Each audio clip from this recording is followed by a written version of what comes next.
Okay.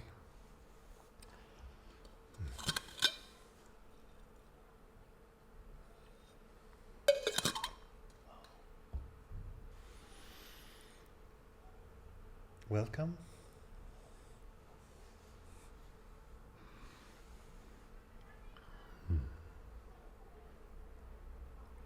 Can I ask you, do you have an experience of meditation, non-dual meditation? Meditation, yes. But non-dual meditation, no. So you practice for some years? Years. Yeah, mindfulness or what? Mindfulness a lot. Yes. I follow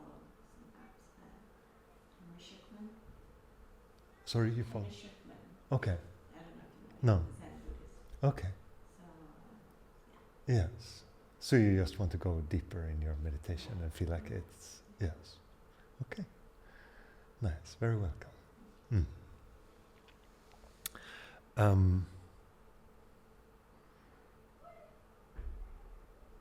I have said that this weekend is dedicated to self-inquiry. But all the sessions that I hold are dedicated to self-inquiry. So it makes it very easy for me.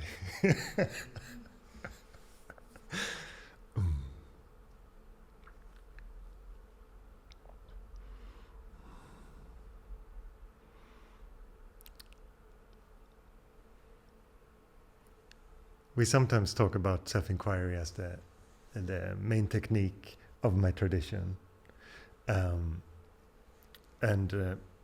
It's usually the lineage of the self-inquiry comes from Ramana Maharshi, very famous Indian sage. And it is on the surface a very, very simple practice. As you know, it is asking the question, who am I? But the whole purpose of the asking is not to find an intellectual answer. It is to find the source of the I. And this source is a much more subtle thing than most assume. They assume that if I just look quietly and quickly, I will be able to locate some kind of center or source of things. But the difficulty with this is that the source is not a phenomenon. You at your core is not a thing. So what you find is just spaciousness, consciousness itself, the experience of consciousness. And when we move from the reference of the outer to look inside, in the beginning, first we find a lot of things, and usually a lot of not so nice things. Just a lot of stuff, thoughts, ideas about ourselves, and perhaps self-deprecating ideas or self-uplifting ideas or all kinds of things. And the unpleasant part with the first part of meditation is usually that we're not accustomed to being with this. We feel like it perhaps a bit overwhelming, and there's a lot of things going on that I was unaware of. But as we continue the practice, that usually settles, and the mind becomes more pliant, more quiet. And as soon as we get hold of this, that we can recognize that there is an underlying current of stillness behind everything in the experience, we start also to be, it feels like we have the ability then to observe.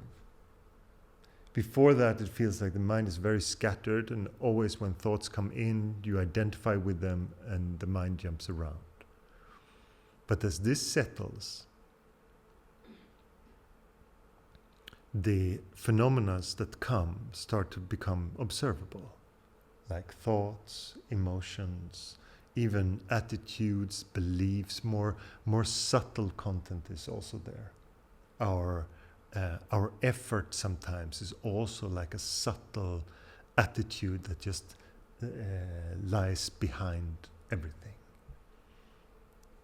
Trying to achieve something in meditation is very common. Looking for an experience in meditation is very common. These kind of things. And I just want to stress that it's not wrong to look for your own freedom, for your own happiness. That is a very sane thing to do in life, to try to find the source of this. Maybe you had some experience in your life at some point where you just felt like there's a naturalness to being, and happiness comes through that. Most people who are interested in meditation have had some kind of opening into that. They had at some point something of the idea of the external world break to them. So they realize that being has a role to play in all this.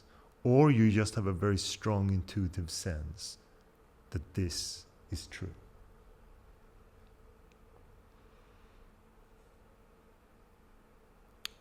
And that whole effort is just a very... everyone is looking for some kind of happiness in their lives. Whatever they do. Even if they make the most stupid decisions and are very destructive, they try to cope as good as they can. They can be very self-loathing and say, this is all I have, so this is the only thing that keeps me in some kind of wanting to stay alive. It can be very, very harsh. But the more experience we have of looking into what is, the more we will understand that the only thing that creates this deep contentment is beingness itself. All these external things, if you think of fame or status or some particular situations that gonna create this happiness, they will always come and go.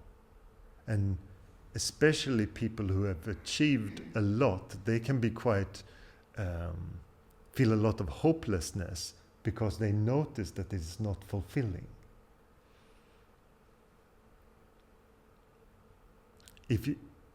How many things you might achieve, they are still connected to the identity, and they're connected to an idea of the person becoming something.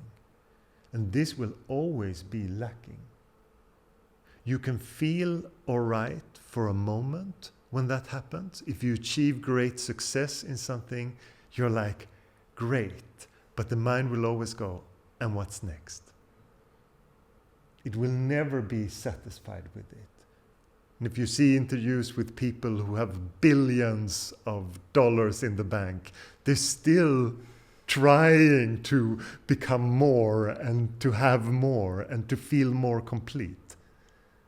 Trying to branch out. Maybe if I donate all my money, maybe if I do this or this. They try in all their ways because of this dissatisfaction.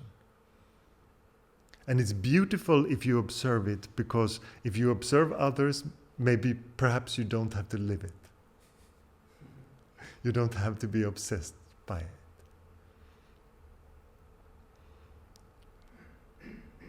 And the beauty when you go from having this idea of that something external will satisfy you to the internal is that it makes your efforts much easier, your priorities much easier, because it is not some thing out there that I perhaps need more of. It is all here.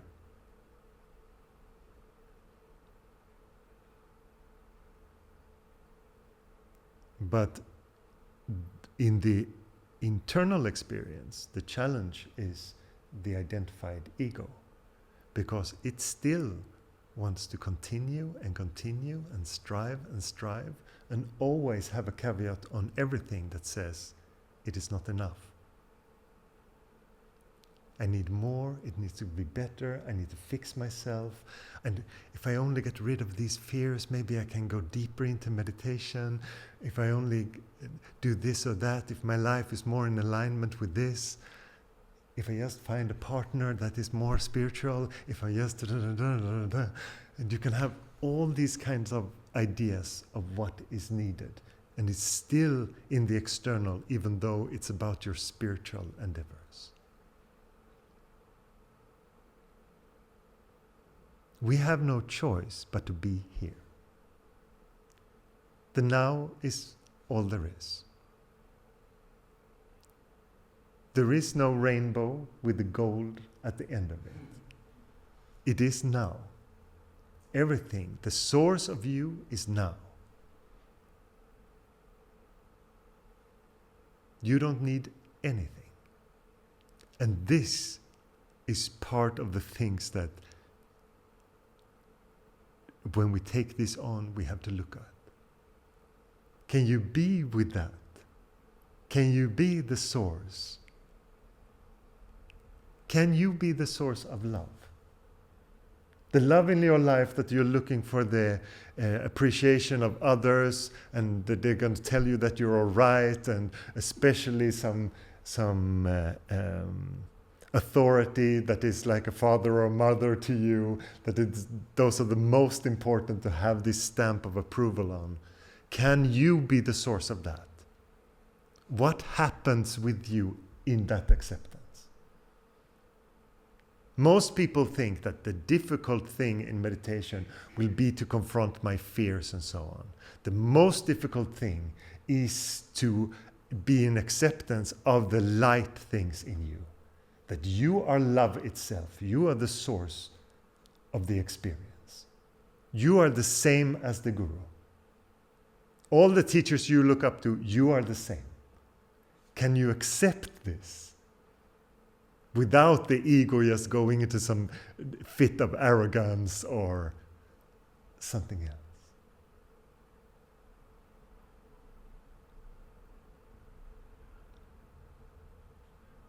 These are the challenges in meditation.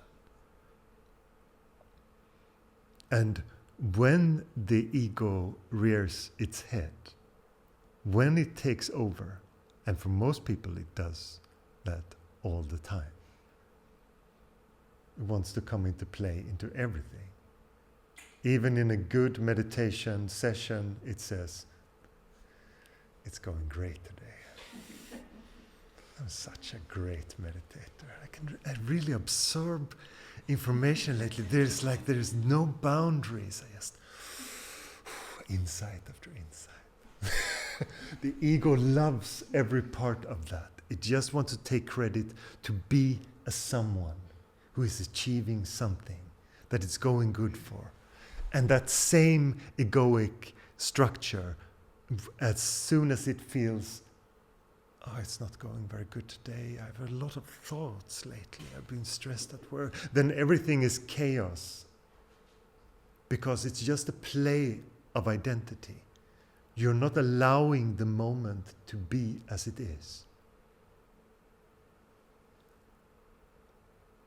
This allowance of just allowing whatever comes to come is one of the most difficult things in meditation, because that means that the person cannot stand in the way. If you're going to have total acceptance of what is coming, there can be no one in a way, do I want this experience or do I not want this experience? That one always creates a friction. It always either grabs hold or pushes away. And even if your mind is very spacious with things, you notice that there is just resistance to certain emotions, to certain content.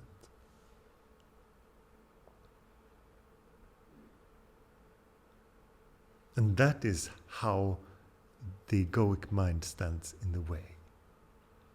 But the question is always available. To whom is that happening? Who is the one pushing things away? Who is resisting? And again, not to find an intellectual answer, but to find the source.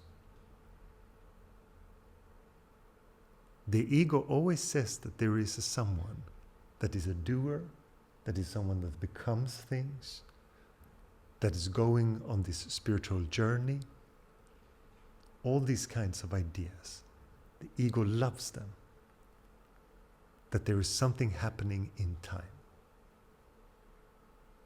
And to the ego, it's either, it's so afraid of not holding on to that, because for most people that is hope. That is the hope of a better life. That is the hope of a happy future. But we have to understand that this hope is connected to the idea of the person. That is a someone going somewhere. And if you look deeply at this moment, you notice that there is no such thing. There are thoughts and ideas of the person and attitudes that come and go. But that's it. They're all phenomena that can be observed. By what? If you look at it, you notice that there is something prior to all of it. There is an I before the I. There is an I that is not connected to anything. That is just this watching. The deep sense of being. And you don't have to intellectually have a good grasp of it or talk about it in some smart way. You just have to go and be with that source. Suddenly you observe the mind, you observe the thoughts, emotions, the expressions of the body, whatever comes through the senses, all these things that happens in the present. But you don't have to engage in anything. You don't have to become them. And I know that when I'm saying these words, they're so easily misunderstood. When I say don't engage, people think, but that's just passive. I'm just going to be not engaged in anything with the experience. But that is not what I mean. The non-engagement can still produce action. Things will still happen even though the mind is not initiating everything. Actually, everything is happening without that. It's just the idea of the mind taking initiative.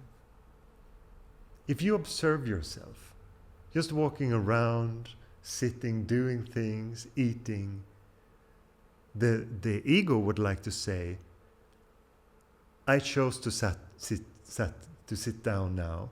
I prepared this meal and now I am eating it. Oh, I'm chewing, putting the fork in my mouth, chewing. It would love to. That is like the ego's idea of what the world is. But all those things, the cooking of the food, the sitting down, the eating, the going up, the feeling of fullness, everything just happens. It just happens. If you observe it, you will notice that it just happens. And that there is just a voice inside that wants to take credit for all of Sounds crazy. it. It is crazy, but it's also completely normal. But this voice that many people, if you would put this to them, they would say, but I need this voice. This voice is what guides my life. And then I would say, but look and find out. If that is what you believe, that that this voice is guiding everything in your life. Look. See what happens without it. When the mind becomes quiet, can you still move around? Will you still make decisions? Will you go left or right? You will. But the quality of it will be different. Because that is one of the ways that the ego keeps us. It says, you have to do it like this, you have to do it like that, you have to go here, you have to da-da-da. And it's again saying, I am something, I am something, I am something that you need, I'm something that you need to relate to. See what happens without it. If you do the sadhana, if you do the practice, the mind should be quiet sometimes. If it's not quiet, talk to me. If there's never any gaps, and you practice for a couple of years at least, then you have to talk to me. Because then you're not being with what is. Then something is keeping you. And for some people, there are strong emotions of fear for something, or coping ideas that keep their mind very busy. But to most people, the mind settles. And when that spaciousness is there, you see the movement of things naturally.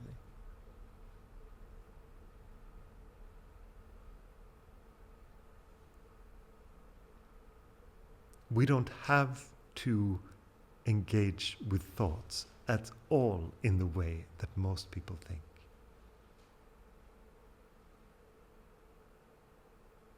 I would say 90% of thinking is just identity. 10% you need for something. The mind is great at certain things, measuring things, figuring some problems out. It can do all those kind of things. And when they're not connected to identity, it's beautiful. But most people use almost all the capacity of thinking to do things around identity.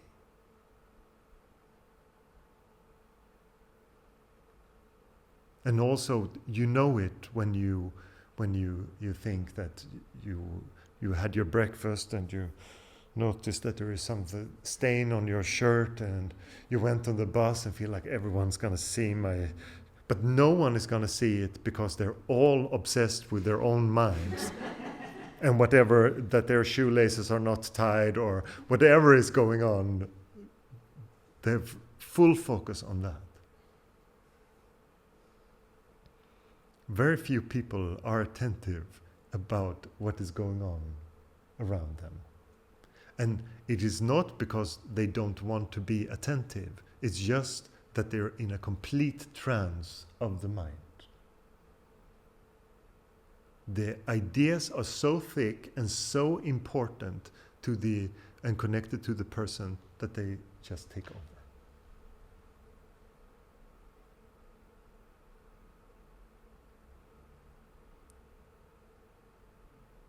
And it's so rare to meet people not in that state that usually most people really remember those. Oh, I had such a great connection with my best friend. And you remember that moment because none of you were completely obsessed by your mind for a moment, so you could really meet. Oh, we were just silent and we just hugged for a long time and we could just talk about really, really real things. That happens when there is no one in the way.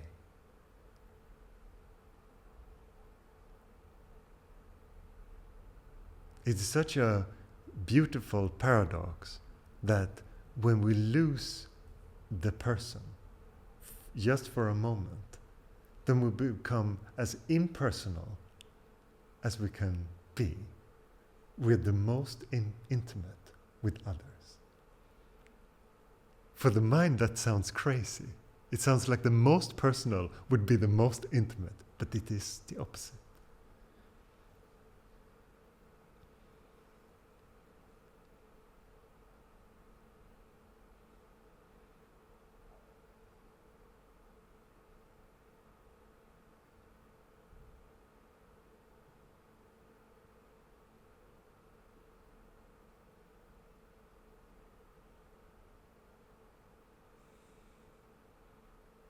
There is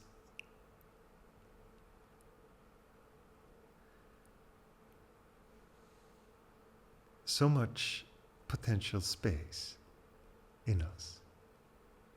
And this space makes many things possible. And the practice of meditation is just to find out how to be spacious. How do we connect to this spaciousness? At first, it might be a question of what it even is. What is it? You don't understand it, it feels strange, but it comes sometimes when you sit and you notice this deep spaciousness, and it's just very, very silent, and you don't really know how to relate to it. And the more you're with it, the more natural it becomes.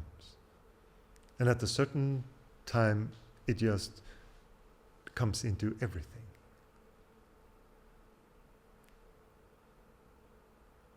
Suddenly it starts to feel normal. It is there even though you're anxious. You're like, oh, I'm anxious and spacious. Strange. And all kind of things can be possible at the same time, which also very much can confuse the mind.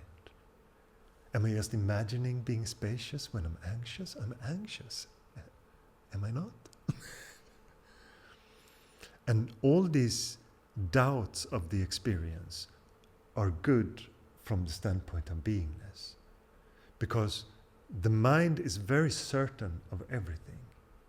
Most people are quite certain that they know what meditation is, only from hearing about it from a friend. They have quite a clear image what it does and how people that meditate, they will ask themselves, am I the kind of person that meditates or am I not? Is that right for me? Am I that kind of personality? These kind of ideas. And the deeper you go, you understand that the meditation is not a thing at all. It's not a choice, or the only choice is to pursue it actively.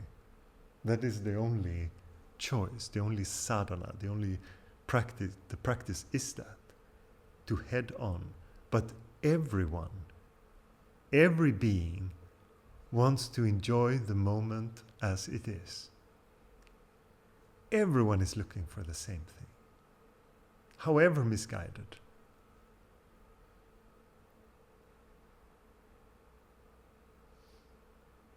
So the surprise is also that even if someone would disagree with your life choices, with everything about you, they might still enjoy your company if you are grounded in beingness. They can criticize you, talk down to you, and still enjoy.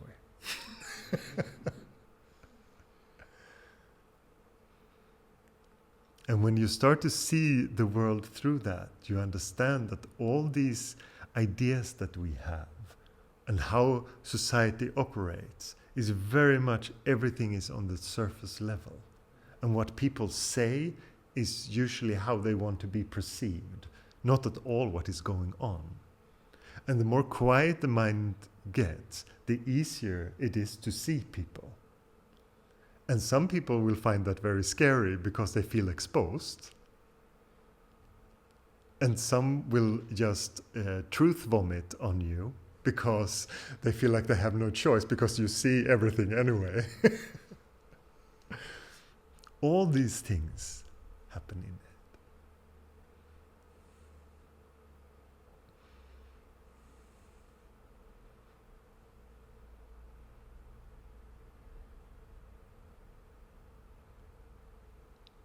And our sadhana is not so much about adding techniques or doing more things. The more you practice, the more you will notice that it is just to unravel, to let things fall apart. All the things that are not needed are not needed. All the things that you don't have to believe in, you don't believe in. And before, perhaps you like to have an answer for certain things. If someone asks you about something, you have to have a very firm stance on it because it makes you seem assertive and that you know what you're talking about. And the more you look into it, you notice that everything is changeful. The moment is changeful, and you feel very comfortable with the uncertainty of things, because that is the natural state that things are happening in. You don't know. And when you start to be comfortable with, I don't know, then you're really comfortable. The mind loves to know. It loves to be certain. It likes to have point of views.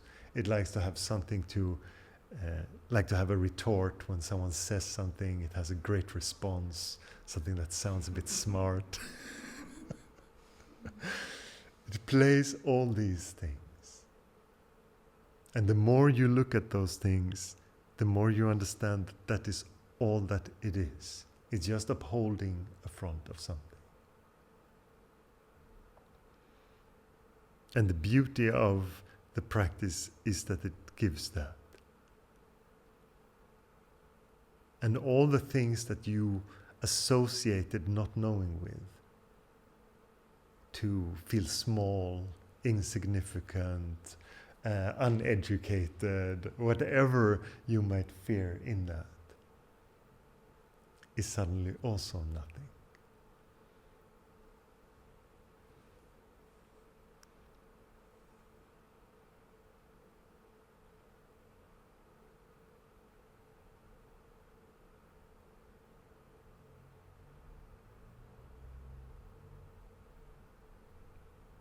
And the beauty and the contentment in that, it was so beautiful, embodied by one of the first monks that I approached in my guru's ashram, called Govinda. I sat next to him. I was a bit nervous because I was new there. I tried to make some small talk, and he just looked at me very lovingly and said, "No need."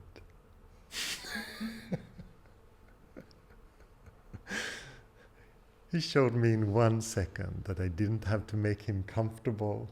I didn't have to take social responsibility in the situation. Nothing like that was needed here. Just be here. He knew that that was what I wanted, but I just had an idea of something else. And the more comfortable you are with beingness, the more comfortable you will be with just being also the expressions that you have. You won't be ashamed of how you talk, or that you say to people, "I don't want to talk now, I just want to be silent." Or if something needs to be expressed, you will express it. And you notice that all these qualities only is in alignment with the moment. It does not create karma. It does not create a continuation. When it's done in the moment, it is done. This is a very good thing to be aware of. I will clarify about karma a little bit, because it's so misused in our culture. It's made into some kind of game of a point system where you get plus or minus points, but that is not the karma that I'm talking about. Karma just means that actions continue. It just means that it is not done. There is no there's still identity with it. There's just a continuation of thoughts around it. And I know that you all have experienced this. You have experienced perhaps a challenging situation with a person, and you put your boundaries perfectly, and you don't think of it ever again. It's just done. You stood up for yourself, you told them exactly what was needed in the moment. They maybe perhaps didn't like it or liked it, and you just accepted the moment and moved on.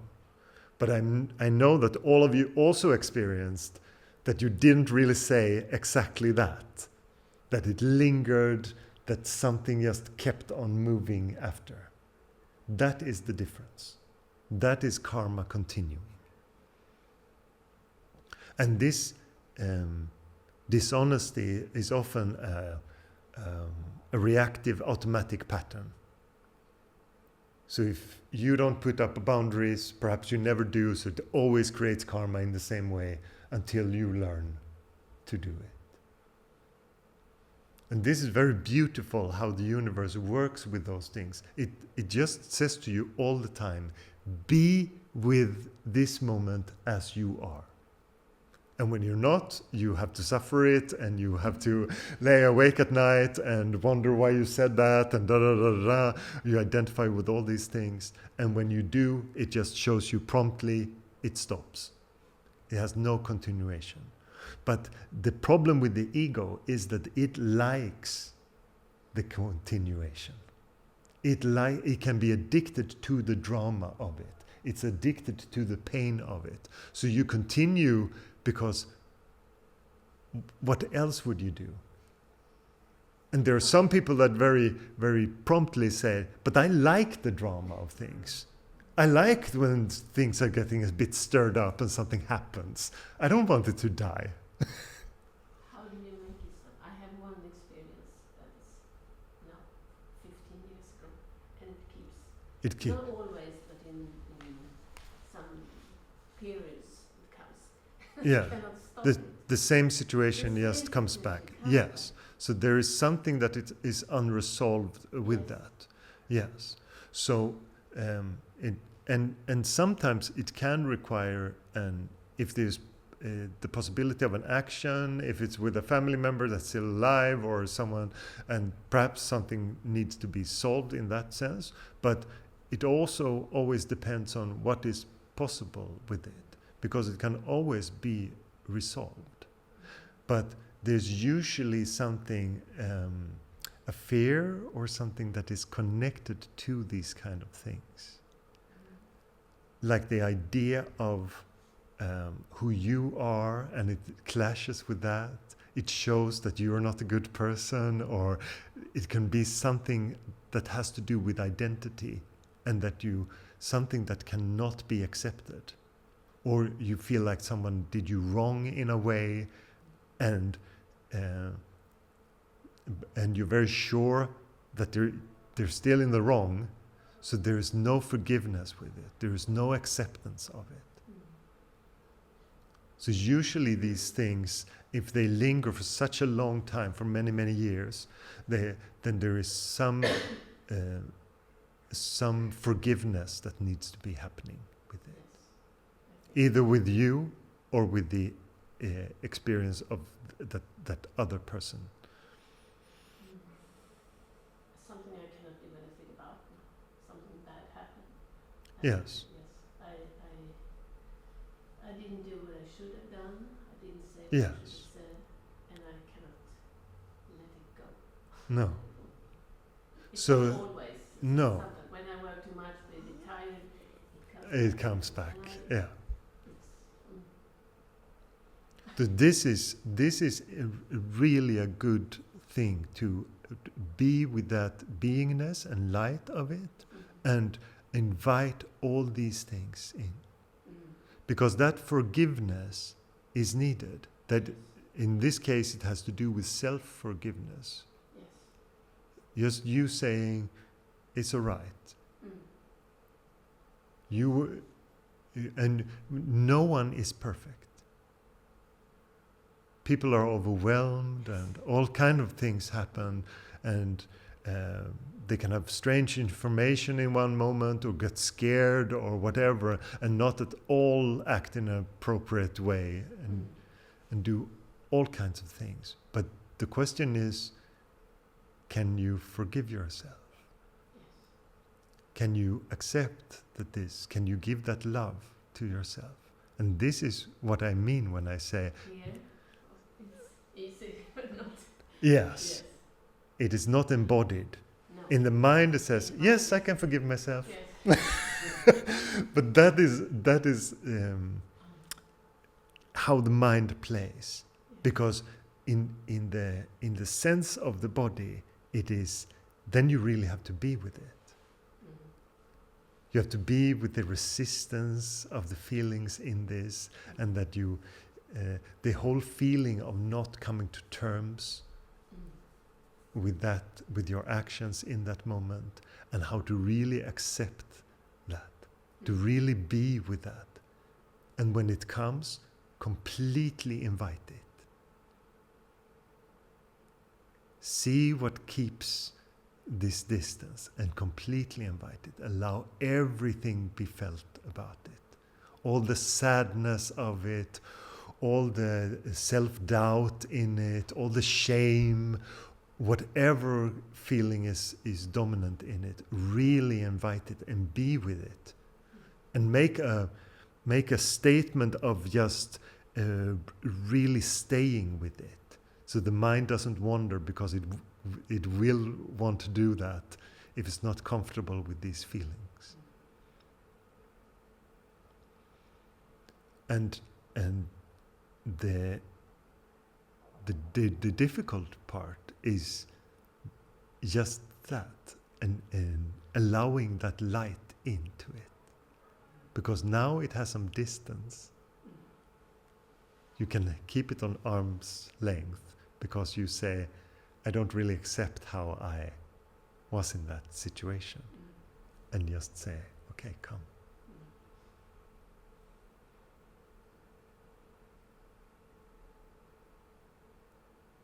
It is just that our patterns are, we have the same patterns again and again.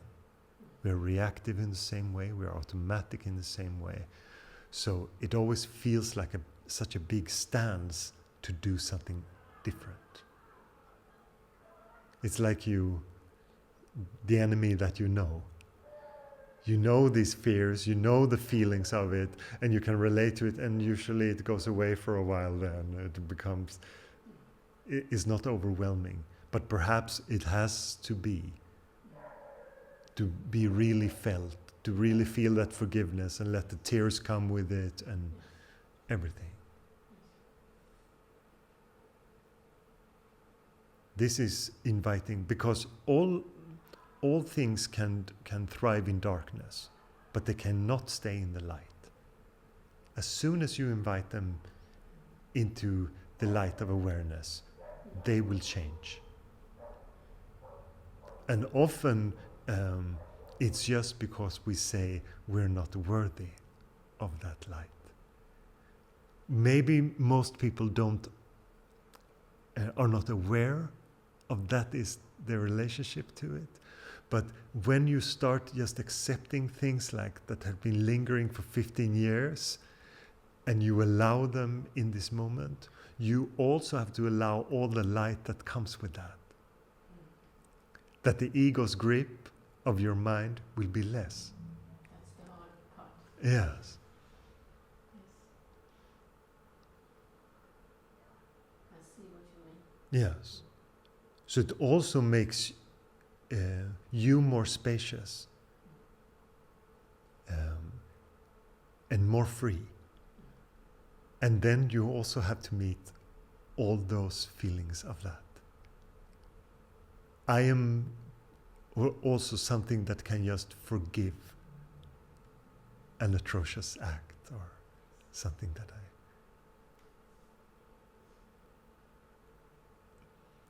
and to be with that sense of love and beauty of it is difficult for many. Who am I to be like that? Who am I to be saintly? Who am I to be this loving, forgiving? That is difficult. Yes. Yes. It could be a bit scary. Yes. Because it makes you vulnerable. Yes. And this idea that you need some defense to protect. Yes. Yeah, the whole idea that I have a person to protect and I'm doing all these things and I have these walls up. That is what many people get stuck with for a long time. But these walls, they make a prison for us.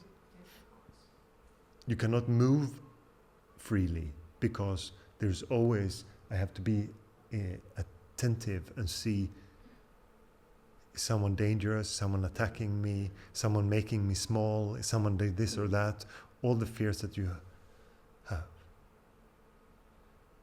So as soon as these things leave us, there is space, there is light, but there is no defenses. The ego is vulnerable, and that is beautiful. But it's not, it doesn't feel nice. It feels like you're skinless. It feels like everything is so, I'm completely exposed now, you want to.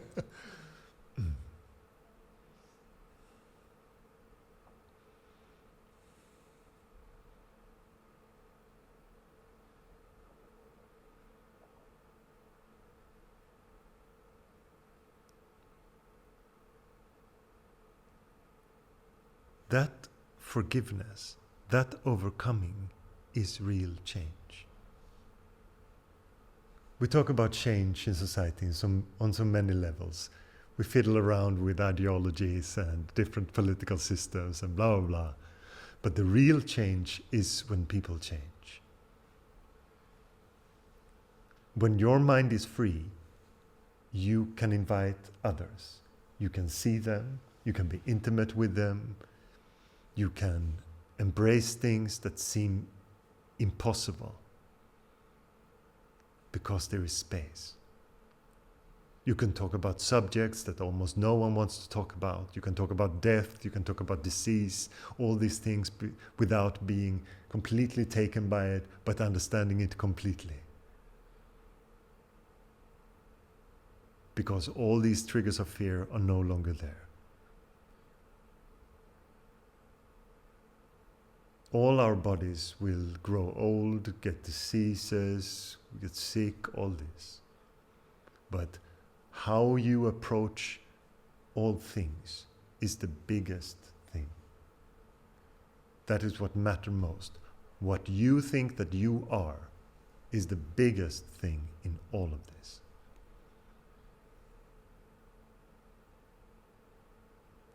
It's such a huge change that it makes people who you before thought were nasty are just people.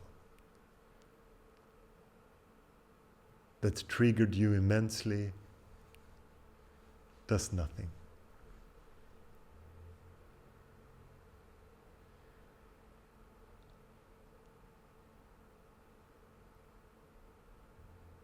And it's not a personal achievement. You just give to the whole. That is all. You just serve the whole. That is the whole thing.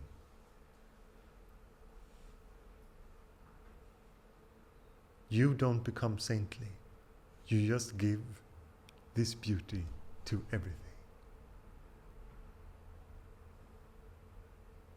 And if you can see people, if you can be with them, if you can listen really to them without thinking about the next reply or with a personal agenda, just see them as they are. So many people just melt in your presence.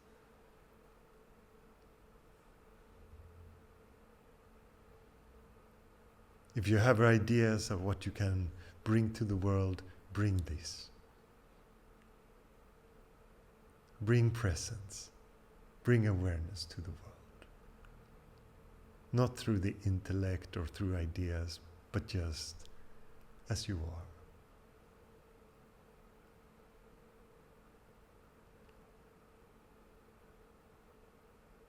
And the practice is just to invite everything and to keep nothing.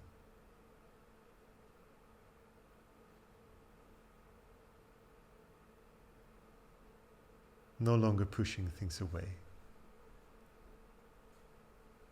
Not playing with the relating to them. Just embrace them. Just hold everything close. All the fears, all the desires, all the things.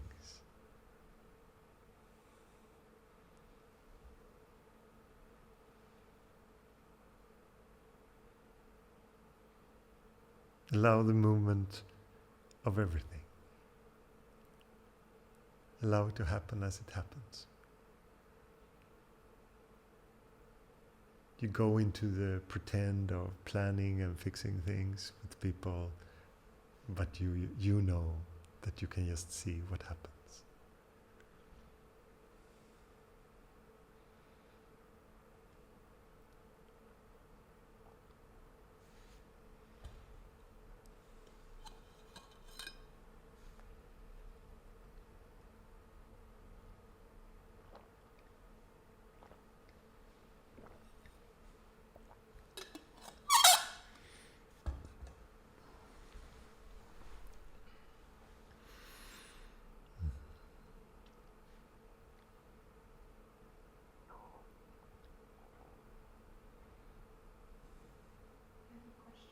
Yes, I am recording this, so maybe you could speak into the mic so we get the audio.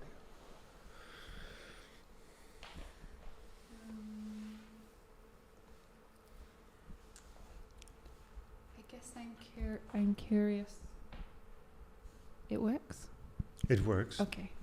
I guess I'm curious to compare my experiences to yours. That's the intention with asking these questions to you. When you're talking about the inviting, I'm curious if you've ever had experiences where you open and you invite and something rushes in you, like on the small scale, maybe it means like you try, really I invite you, and it's too big, so you get triggered, or you cannot actually hold space for this feeling inside yourself. I had this experience, and I also, like, then on the bigger level, I'm curious if you ever had like feelings rip through you like a wind or like a demon, like this really intense kind of I'm just curious to hear if you've had these experiences with intensity. Yes. Okay. Yes, I have.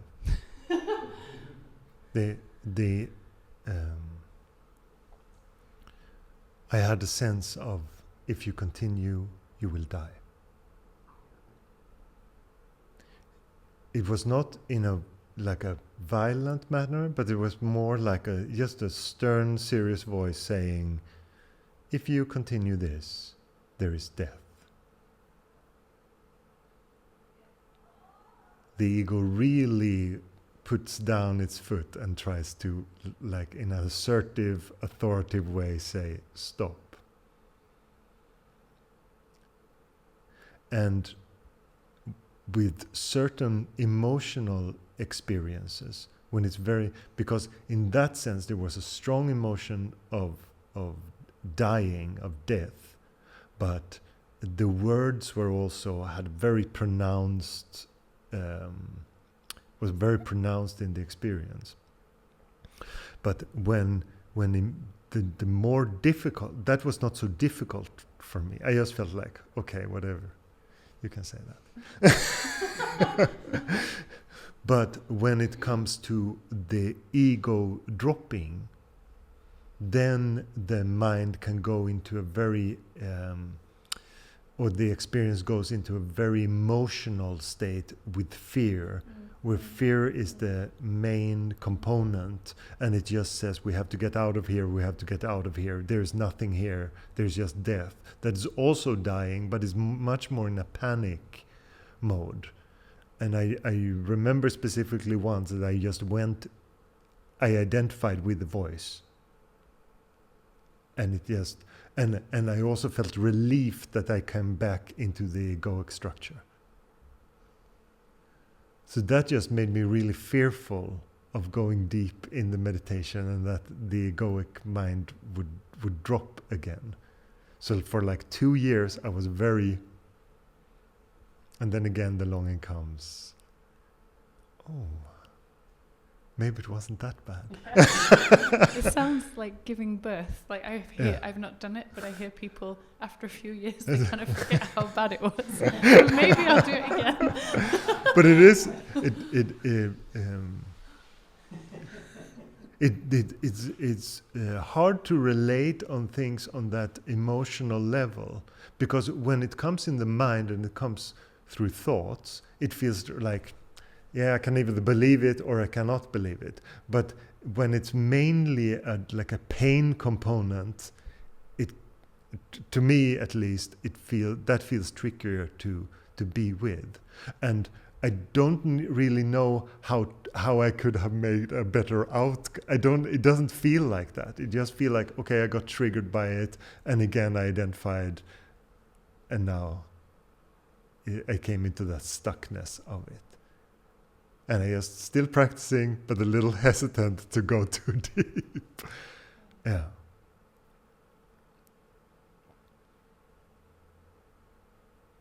I think that my experiences, when I hear you, I'm like, I don't mean this in a judgmental way towards my own experiences, but that in some way they are a lot more superficial. It's not about, I'm not at this place of like verging with the dissolution of the ego. It's more like being guided in hypnosis and having really, really intense physical flashback type experiences or things like this. But I just want to say, when you say that, how do you know how close you are to the dissolution of the ego in what you do? How do I know? How do you know that those practices and that you say are superficial? I just want to stop you in this, because you just makes an assumption that I know is not true. You're just saying my experience is not as profound as your experience. I'm just playing around in my little puddle, and you're in the ocean. Yeah. Yes. Yeah. Okay. But this is just an idea in the mind. You move about examining things of the ego, examining the structure, being aware, doing therapies, all kinds of things that you go into. But the actuality is that you don't know how the ego falls. How it falls. No.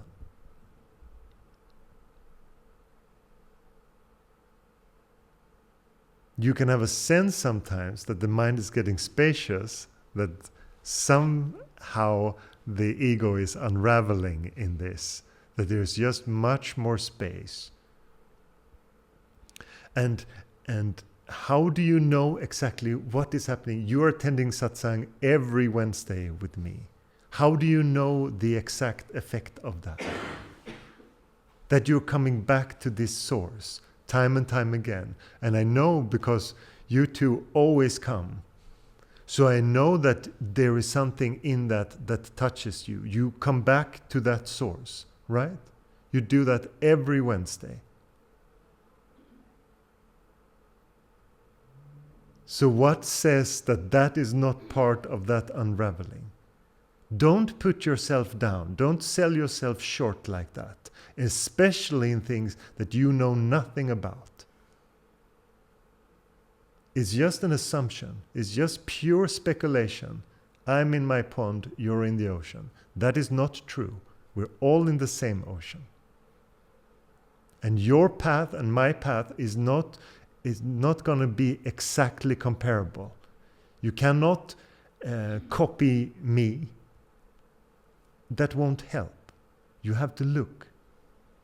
I think because I've experienced so much emotional intensity. Yes.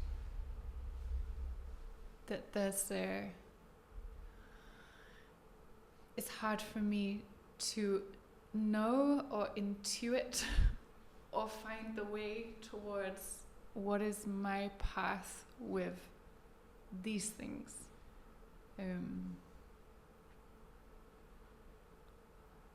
But you will always explore to the best of your ability. My intention in saying that was to kind of say, hearing you, I feel some resonance, and I'm just trying to be like, yes, and I guess that's the intention of saying that. Yeah. The emotional experience doesn't necessarily mean it's less presence. No. And all those things will also stir from what's happening below them. Sometimes it creates a lot of waves on the surface because of that. And your temperament is different from my temperament, and other people's temperament. So you will approach it with your temperament. You don't have to be a carbon copy of anything. You are as you are. Just allow that to happen.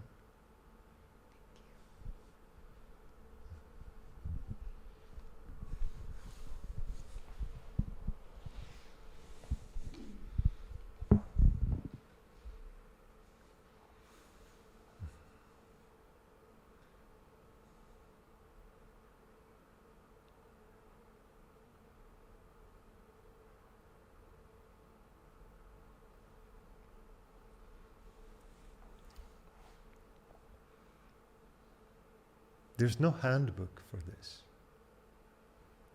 Luckily. I know that many yogis and great meditators have tried to write different handbooks of it, but they always become sometimes they're counter helpful. They're like the opposite of what is trying, because people say, oh, now I know the path, this is the way I have to go through this and this. But for different people, they can need completely different things. And I remember that I was called out one time because on the same satsang, there was two people and I gave them opposite advice. And the other guy said like, but you said to the other person the complete opposite. You said that person had to be more chill and I have to be more more assertive or more on in my practice. And I was like, yes, because you two are so different, completely different. One person is just ambition, going, and has to be more relaxed in the practice. I have to be more laid back. And the other one is just too lazy. Every thought is going everywhere and have to be more stern and more focused. So I will always do that. And that also means that what draws you into beingness will be different things. Even though you seem to be hearing the same satsang, for someone it's really the words when I spoke about a specific thing, it just connected with that person. For the other one, it's when we sing bhajans in the end. For the third one, it's just the space of beingness that is here. It can be so vastly different things. But you all have the same experience. But you just connect to beingness and being here in different ways. So the flavor of your experience is unique. It will happen as it happens.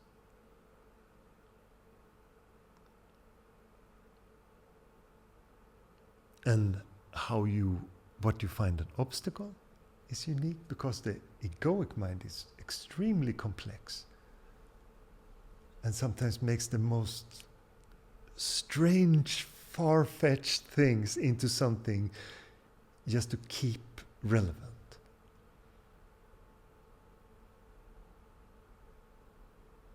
And the beauty of this kind of gathering is that we talk openly about this. We examine it, we look at it, we expose things, all these things. And suddenly things become clear. And sometimes it's just as simple as you know that you're on the right path, but it's just really nice to have some confirmation of it. And it all depends on your disposition, what you need.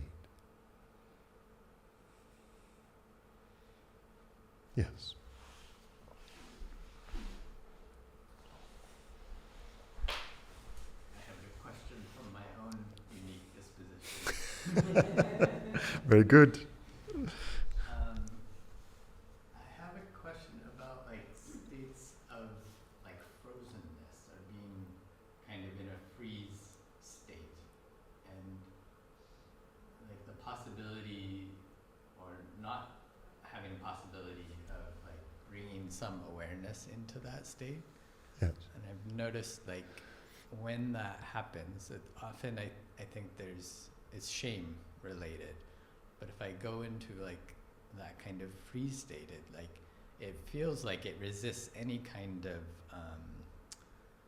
presence with it. It somehow feels like the gears internally just kind of grind to a kind of stopped place. And I don't know how to be with it in those moments. There's a feeling of like, oh, I'm stuck and I want to get unstuck. There's this feeling of like really wanting to get... Is it when you get overwhelmed? When does the freeze happen? Yeah, I think it's like shame related. It's like if I feel like, oh, I didn't do something the right way in a like a relational context, and it's like, and it's this kind of like... It closes down. Yeah. Mm. And then with time, there's like releasing. But it's is it obvious what is needed in that state? Is it obvious how to break it? No. No. Mm. It's just stuck. Yeah. Mm. And you say that in this stuckness, it's very difficult to be attentive in that. Yes. Yeah. Yes. Because it's a completely distracted state. It feels like I absolutely don't want to be here. There's like a almost like a numbness, or like it's like my presence has diminished almost to like absence. Yes. Yeah, something like that. Yes. Because the state of natural beingness has 100% acceptance of this moment. And in that state, in that freeze state, you have almost no acceptance of it. You don't want this at all. You don't want the emotional content that comes before it. You don't want the freeze state. You don't want to stay in it. So those kind of emotions are difficult in that sense, but the way that it can completely change is if you can start to, as I said before, there can be awareness of that at the same time. There can be spaciousness. So the more you're comfortable with spaciousness, this will probably happen, and you will sense, oh, the space is there, and the freeze is there. And then it is very possible to invite it. I think I've noticed like just small shifts in that of like being able to like, oh, okay, there's some part of me that's able to notice that like that's what's happening. I might not be able to like do anything. Yes, but that is also where the mind goes with it. You probably have strong feelings that I should do something, all these kind of, because you feel like you're stuck, so you have to unstuck somehow. But the most beautiful thing you could do is to completely allow the stuckness to be there, the free state, just to invite it into that awareness and stay with all those emotions. And since we have this conversation, probably the next time you will be stuck, it will hopefully pop up. And like, okay, I can be aware. And the more, even though there is some emotional states that can feel very, very difficult to be aware in, but just the awareness of that can be, that is possible, just the remembrance of that starts to open it up. Because usually those emotional states feel completely locked, that there is no way in here. And when you recognize, but I can be aware of it, I can recognize that it is happening because it is in my experience. Yes, and the more you do that, the more spaciousness there will be. And on certain moments, and it doesn't have to happen progressively also. It can you just notice one time, oh, there's a lot of spaciousness in my sense of stuckness. And you just start to invite it. And see, and instead of trying to fix it, you see what happens. See what happens with this frozen state in that awareness.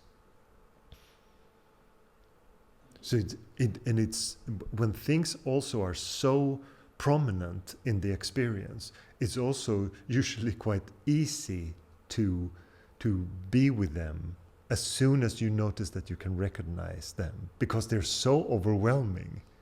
So they get so urgent also. So you have like two sides of it, that is difficult, but it's also very urgent.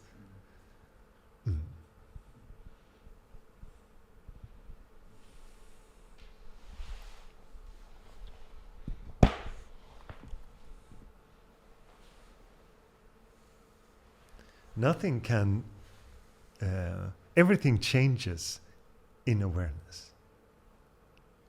At first, when you hear about meditation, you think that, what is it going to do that I'm aware of things? Feels like a small thing to the mind. Feels like, what would that do? And the deeper you go into meditation, like, okay, this is everything. This is everything in my life. If I am aware, it has quality and I can be with it. If I'm just distracted and going into my identified nonsense, I don't live my life. The quality of my life just diminishes completely. And the difficult thing is that we're not aware that is happening. For many people who have, even if they went to retreats or meditated for a while, they go into, yes, it's nice now, and then they start to feel okay, and then they stop their practice, and they slowly fade into this trance again. And then they come out on such a place where it's so bad that they're like, oh, meditation, to get back. And that's usually how it goes. That's how most people start their practice. They start it, get a glimpse of it, feels nice, and then they completely lose it, and then remember, oh, I can meditate, and then come back again. But it creeps in such a slow, it's like a garden, just when you cut everything and you fixed everything, it just looks beautiful. And you say, oh, my garden is perfect. And you just leave it, and it just slowly gets overgrown. And then you can't see out of the windows anymore because it just... But it's really that slow trance that is very difficult for the human mind to recognize what is happening. And also that people don't notice that they get burnt out, and they push their limits in their stress a little bit, and I feel all right, I'm a bit tired, I'm gonna rest when there is a vacation. They have all this, and then suddenly, oh, I cannot get up out of bed anymore. And they're just completely surprised by that happening, because it happens gradually, very, very slowly. And if you don't stay with the presence of mind, also the mind will slowly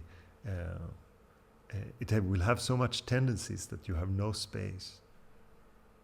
It just happens if everything goes on autopilot and there is no awareness of it. There's just so many things that moves in the ignorance of the mind and can get stuck. So in time, it usually also propels people to do something about it.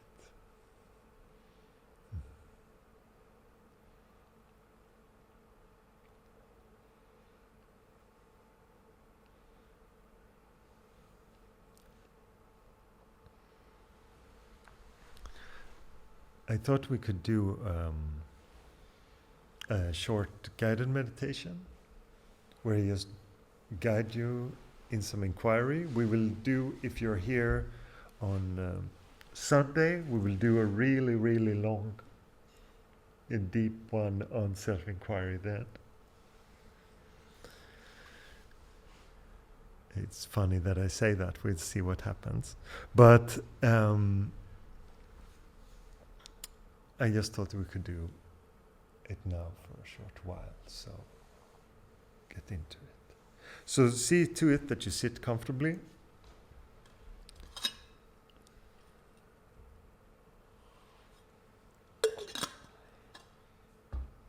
Close your eyes.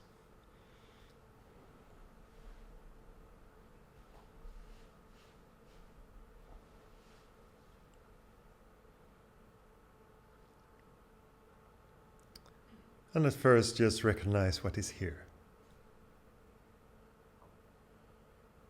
What is the state of this moment? What is coming through the senses?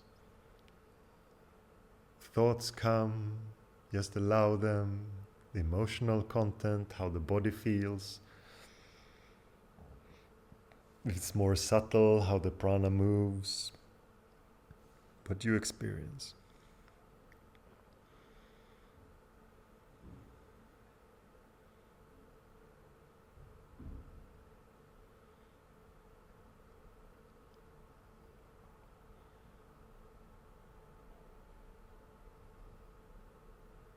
Just start with this complete embrace of the moment. Just recognize your state.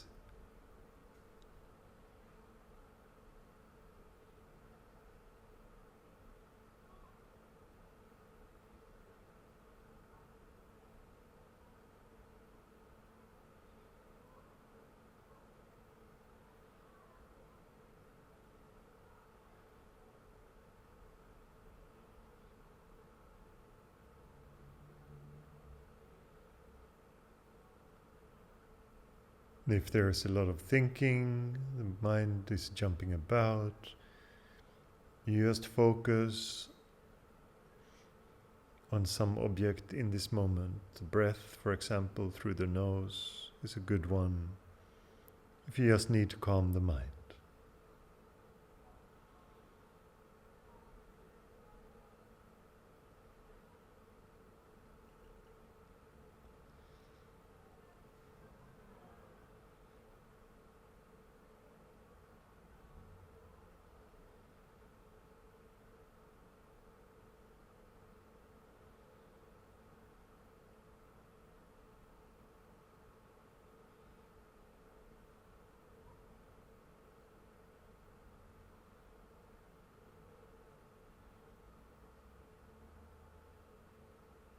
And whatever comes up, emotional content, or maybe there is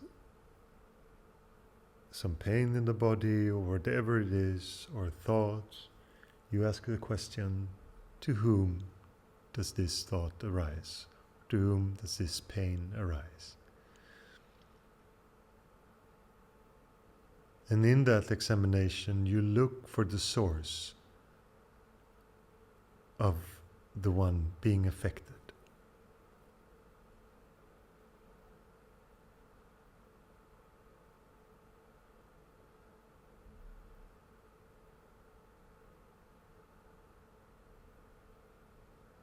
You're just completely attentive.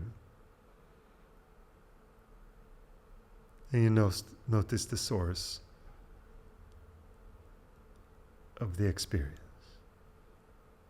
Look for this sense of I. It will always lead you back to the source.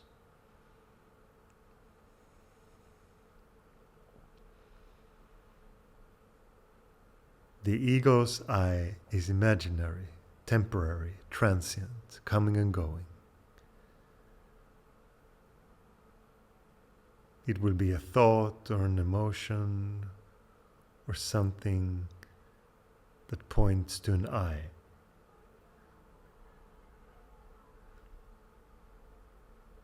But this I is imaginary.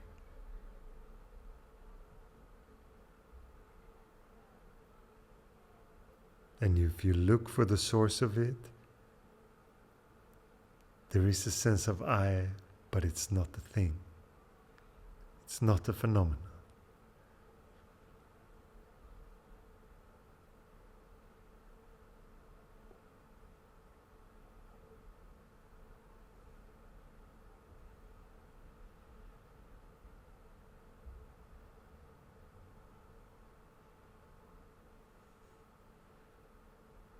There is a sense of observing, but it's even prior to that.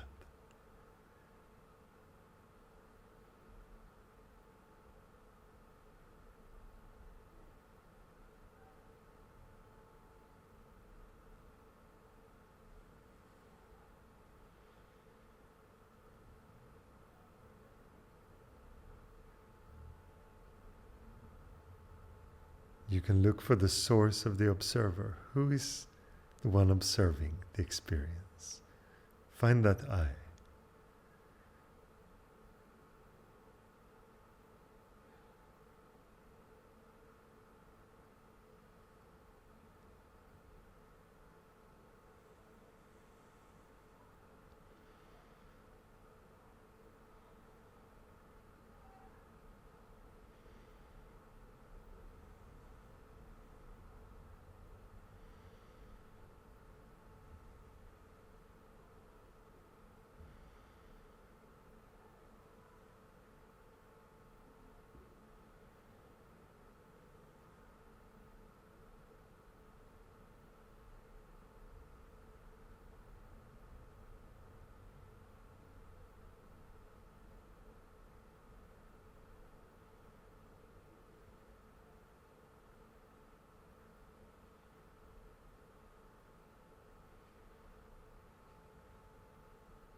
If you get lost in thoughts, you recognize that you have been lost in thoughts, and in that you come back to the alertness. Asking the question, to whom does these thoughts arise to?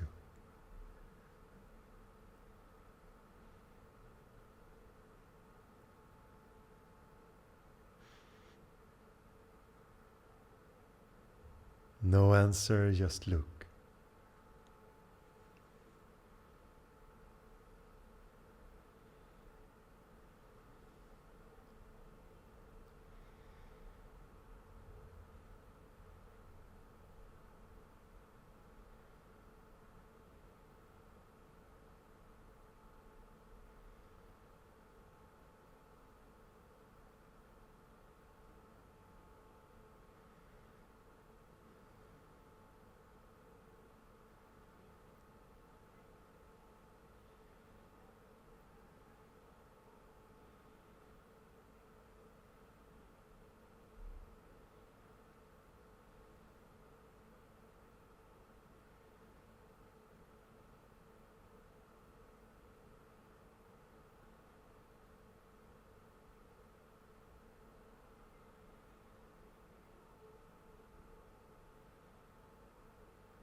And if the mind is just silent and there's spacious, just invite the experience. Be attentive of the mind, of its tendencies, of its subtle components, its attitude, its looking for something to happen. Be aware of all that.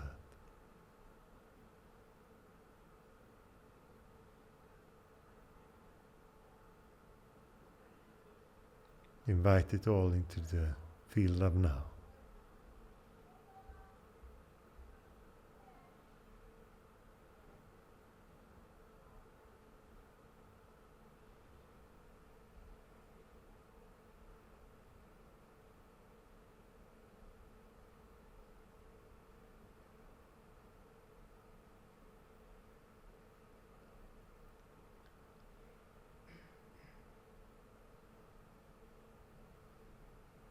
And if the experience is very spacious, it can feel a bit disorienting, but you just stay with it.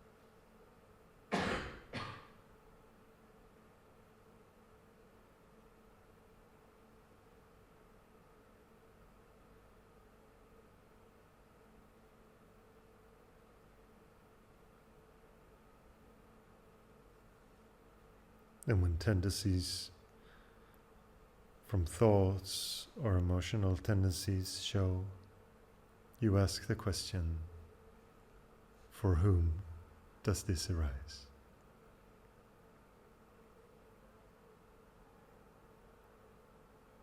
And you look for the source of I.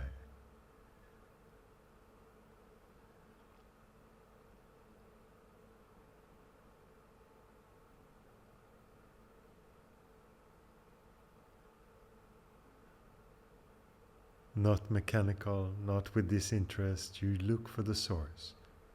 You see what it is. What is I in this moment?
You can slowly open your eyes, move your body.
more questions before we sing?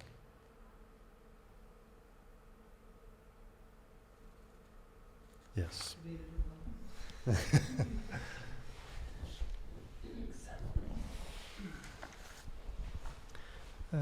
Something you said earlier, in my experience, of sometimes just being very, like this thing about the ego wanting something to happen.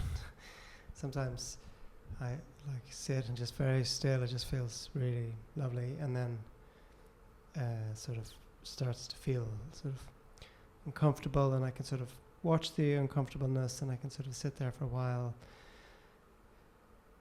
Or I can sit there for a long time and watch it, but then afterwards, sometimes if I come out of a meditation, like a sort of seated meditation or whatever, then I can sort of still feel this sort of like,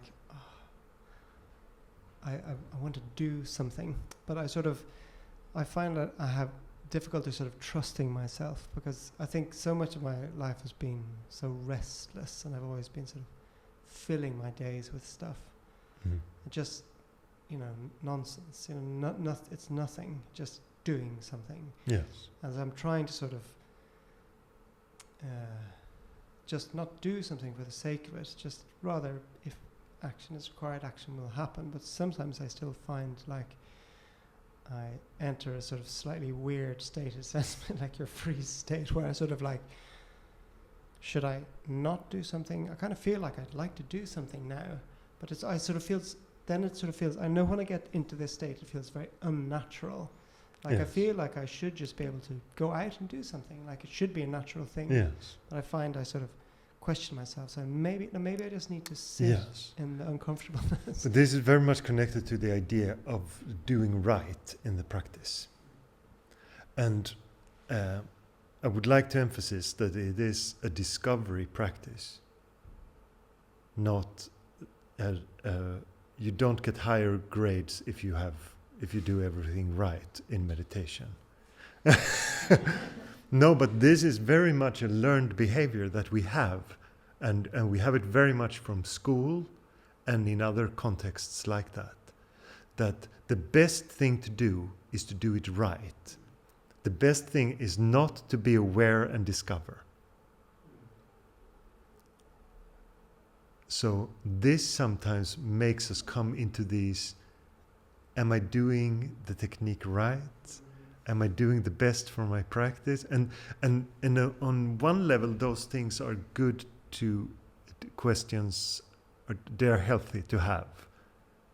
Because if you're stuck in your practice and it's very mechanical, you should ask the question, what is the aliveness in this? If there is a very rigorous, very mechanical, it's a good question then. But like in this case, where I just want to do it, and it's beautiful that you have that you want to do the meditation in your best way possible. But the best way could just be also just go. Just allow it to, and if the mind starts to do things with distraction, be aware. Just notice what it does. Oh, every time, as soon as I sit and I go through this restless period, it really wants to distract itself after. It's not wrong to look into that, to allow that. Then you can feel the whole experience of it, how the restlessness is propelling into something. So it can be allowed to move, and as soon as the light of awareness is on it, if you're there, that's sincere with it, with the restlessness. Because restlessness also likes to hide in the ego likes to hide it in just something that I need after I've been sitting for a long time. And it has some explanation to it. But if you're very honest with it and this is just restlessness expressed, let's see what it is. What does it want to do? Oh, it can do anything. It can clean the house now because I feel so something has to happen, so I can do anything. It starts to be desperate for things. Just look at that. Bring that also in. You don't have to do it right. But I think that's sometimes I get I feel like I get stuck because I feel like this is where it feels unnatural. Like I feel like I can just look, but the restlessness, or it's not so much restlessness in that case. Maybe it's like a sense of I would like to do something, and it seems like if it's a natural thing, I'd like to do something, then just do something. But then it feels like I feel like I sort of get stuck in a pattern of maybe I should just watch this wanting to do something, and then I get stuck, and then it feels unnatural. Yes, because all these things are very much from the idea of that there is a person doing the meditation. So the best course of action here would actually be to inquire into that. Who is stuck in this situation? Who is trying to find the right way forward? Who does not like this unnatural stuckness? Who is the underlying source? And as soon, because that brings you out of your mind and away from all these identified tendencies of the thoughts. So that is a great way to use inquiry. And as you notice, when you counter a thought with a thought, you just get deeper into it. Never works. And most people just fill their minds completely with countering a thought with a thought. You can do that forever. The ego loves that. We just say, so good at countering. But as soon as you break that, it can feel sometimes. At first, it might feel a bit mechanical, but if you break it, it feels like you come into a completely different space. Oh, it's just spaciousness here, and there is thinking about trying to make this decision, or what is best, or doing right, or whatever it is.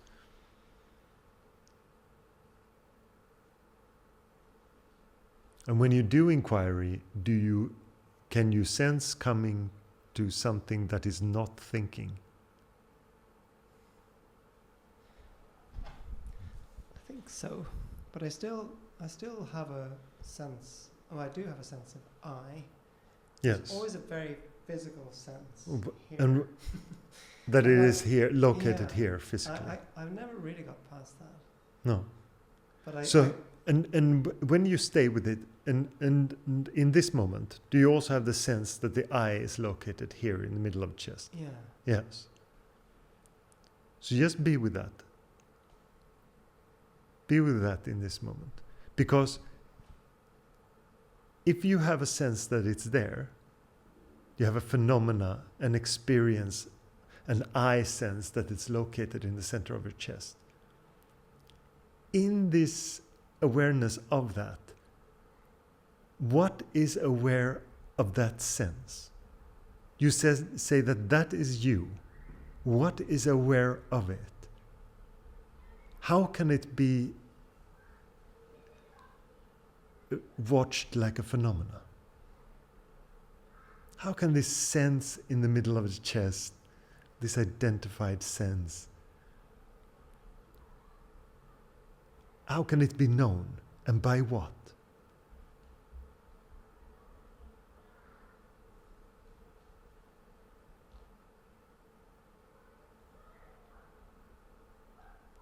Is there another bigger phenomena that knows it? Is there confusion when you pose that question? Is there uncertainty? So what's happening? Yeah. I can't answer. No. Is there space? Yes. And this space contains that phenomena that you refer to as I. Yes. That's it.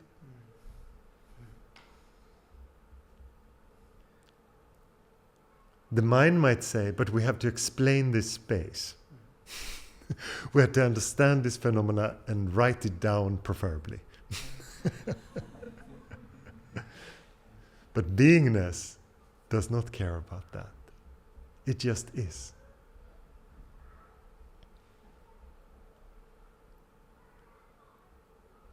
It's not a phenomena. It's not even the phenomena of someone observing. It just is. It's just the isness of it. It can never be described. If you don't experience it, my words will be nonsense. If you experience it, you will say,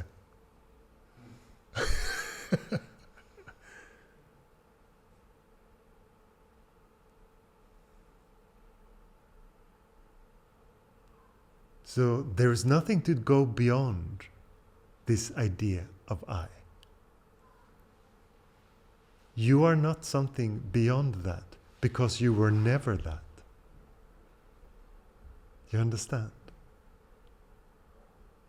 This space that you come to naturally when you question the experience of this sense of I, that is the real I.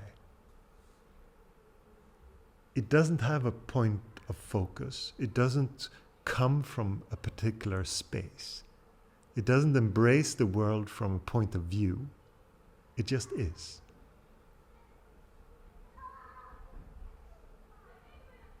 Because if it was a phenomena, it would be dual. And it's not called a dual meditation.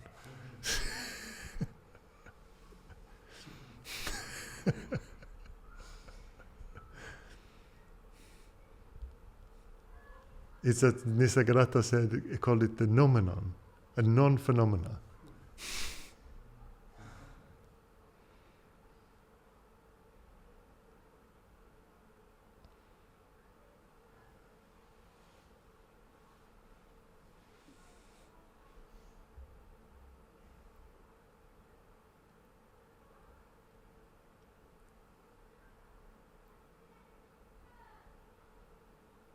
You don't have to do anything with it. You don't have to go deeper into it. You don't have to expand it. You don't have to fix it in any way. Just allow it. It is your natural state. A stateless state.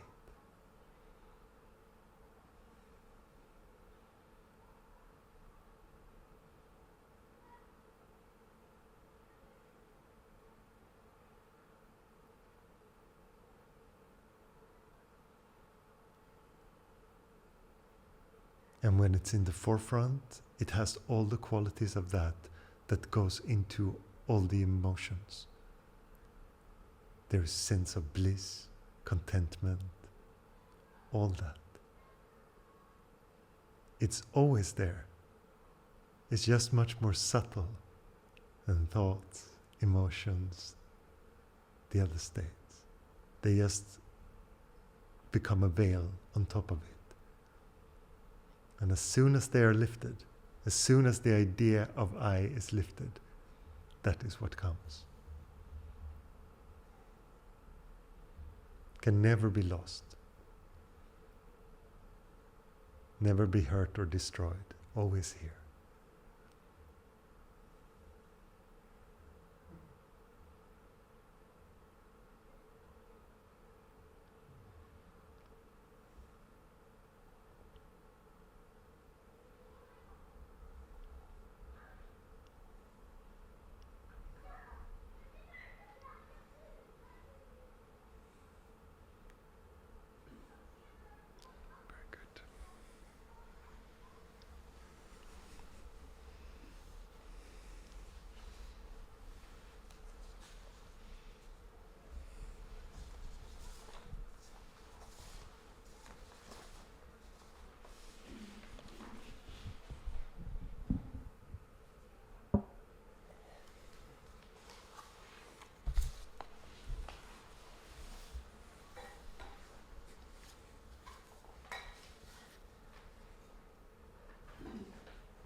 Do anyone have any requests?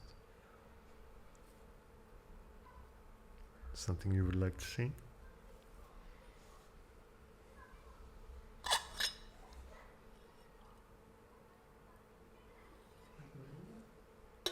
Hey Govinda?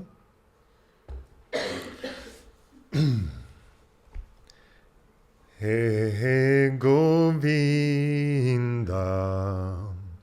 hey Gopala, hey Govinda, hey Gopala, hey Vasudeva, hey Nityananda, hey Vasudeva, hey Nityananda, Shri Radhe Radhe Radhe,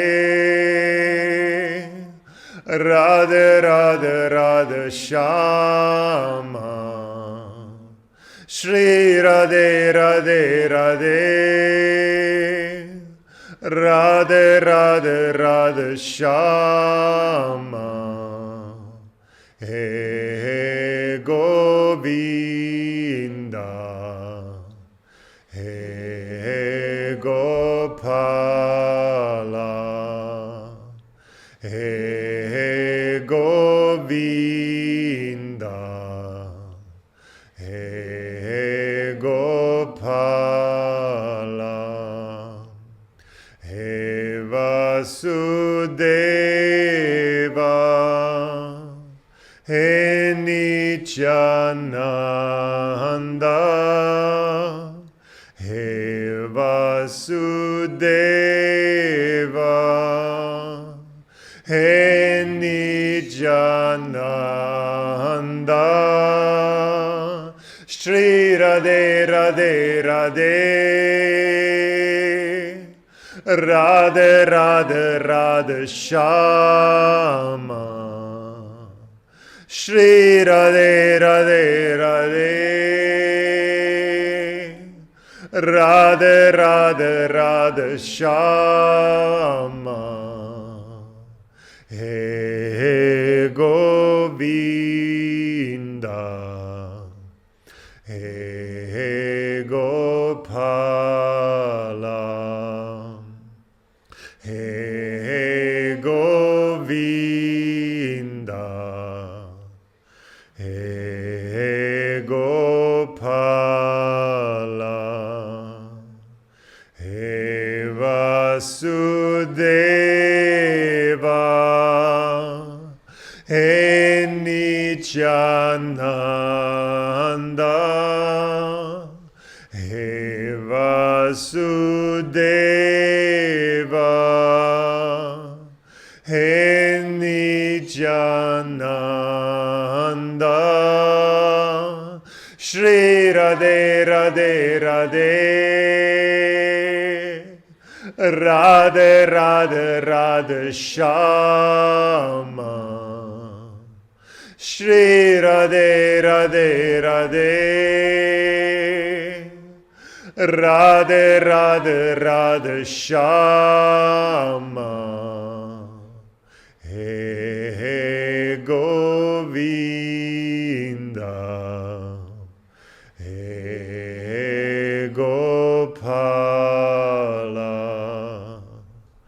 Hey Govinda,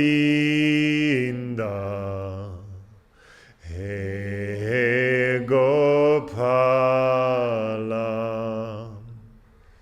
Hey Vasudeva, Hey Nityananda, Hey Vasudeva, Hey Nityananda, Shri Radhe Radhe Radhe, Radhe Radhe Radhe Shama, Shri Radhe Radhe Radhe, Radhe Radhe Radhe Shama, He He Govinda, He Gopala, He Govinda,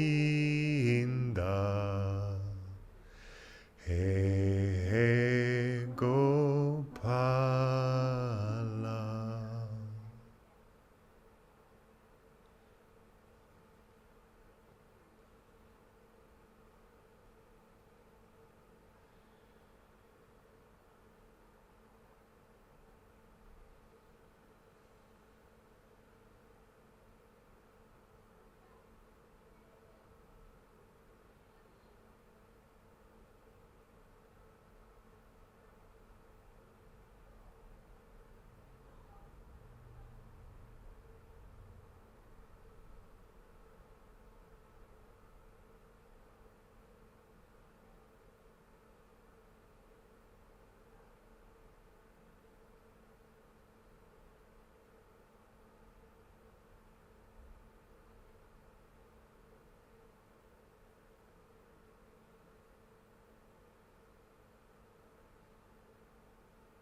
May all beings find peace and the ability to rest in their natural state.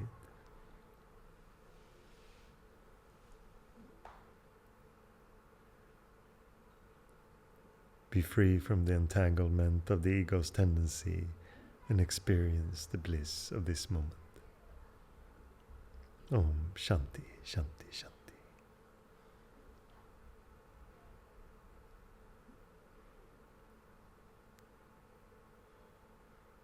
Thank you for your presence here.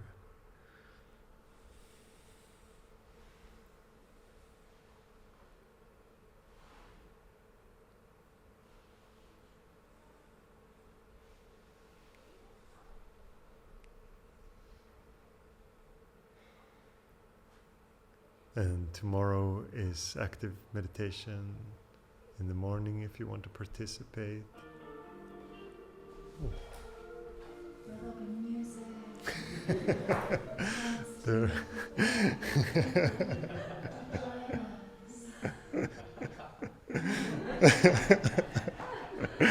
Perfect.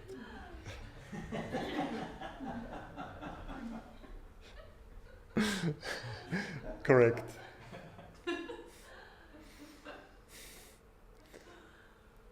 It will be, if you don't know the active meditation, we shake the body for 15 minutes, dance for 15 minutes, sit for 15 minutes, and then you can rest for 15 minutes. It's a very nice practice. I usually include it when we do weekends like this. So if you enjoy, please come. And then in the evening, there is another satsang. And on Sunday, there is a deep dive in self-inquiry in the morning, and then me and Richard will hold kirtan in the evening, and there will be some food as well. Do you have bells and maracas and I don't have that. Okay. You can clap your hands, but there will be a guitar Yeah. that comes with Richard. So there will be some more. Maracas and bells and tambourines and I have a friend called Johan who has a lot of kirtans. He has Shambhala gatherings, and he said, yes, I used to always have maracas, but there is always someone who is completely out of rhythm, holding one of those maracas. So after a while, I was like, I'm not going to do that. But no, I don't do that much kirtan, so I even have had this. But we can clap and you can dance, and yes, it will be lovely. Very good. Any questions before we go?